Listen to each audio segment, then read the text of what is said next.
بہت سال پہلے سمندر کے کنارے ایک چھوٹے سے گاؤں میں ایک نوجوان بحری شخص رہتا تھا جس کا نام سعید تھا۔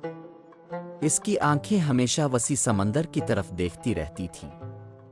اسے لہروں کی آواز، نمکین ہوا کی خوشبو اور چمکتی ہوئی کشتیوں کا منظر بہت پسند تھا جو بندرگاہ سے آتی اور جاتی تھی۔ چھوٹے سے ہی سعید کا خواب تھا کہ وہ سمندر کے پار دور دراز کے ملکوں میں جائے اور نئی زمینیں دیکھے۔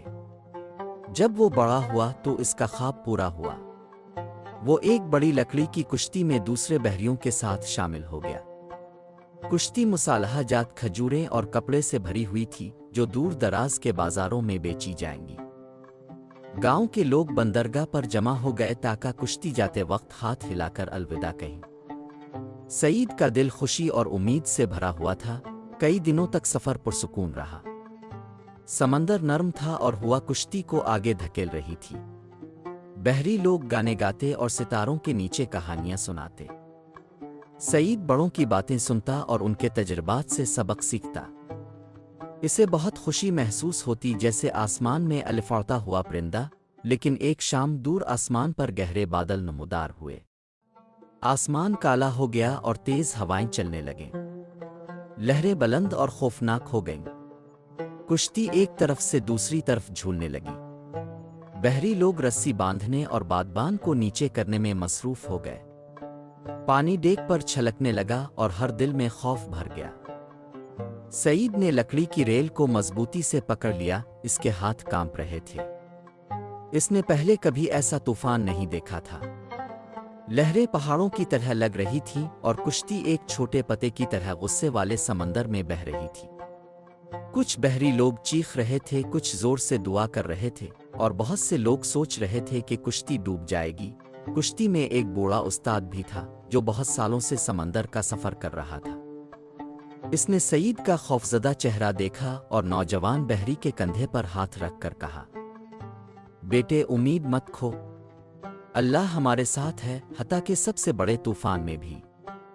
یاد رکھو جو میں نے تمہیں سکھایا تھا، سورہ کہف کی تلاوت کرو۔ یہ حفاظت والی سورہ ہے۔ یہ مومن کو مصیبتوں اور خطرات سے محفوظ رکھتی ہے۔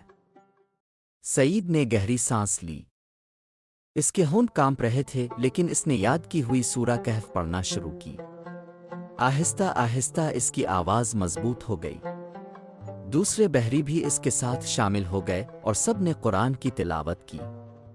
ان کی آوازیں بجلی اور لہروں کی آواز سے بلند ہو گئیں۔ کچھ حیرت انگیز ہوا۔ جتنا زیادہ وہ تلاوت کرتے اتنا ہی ان کے دل پرسکون ہوتے گئے۔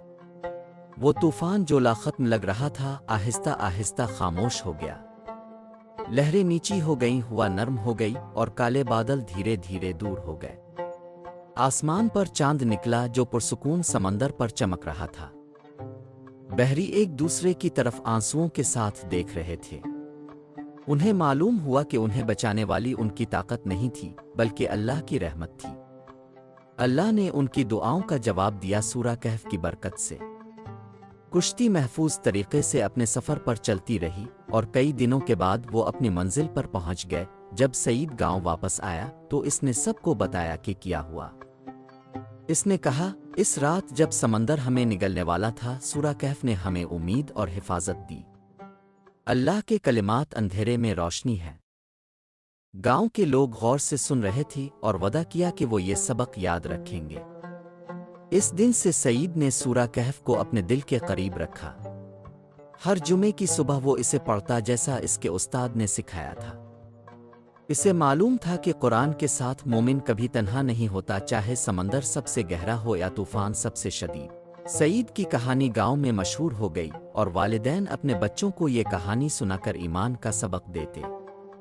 سب نے سیکھا کہ جب خوف آپ کو گھیر لے، قرآن وہ رسہ ہے جو آپ کو دوبارہ حفاظت کی طرف کھینچتا ہے۔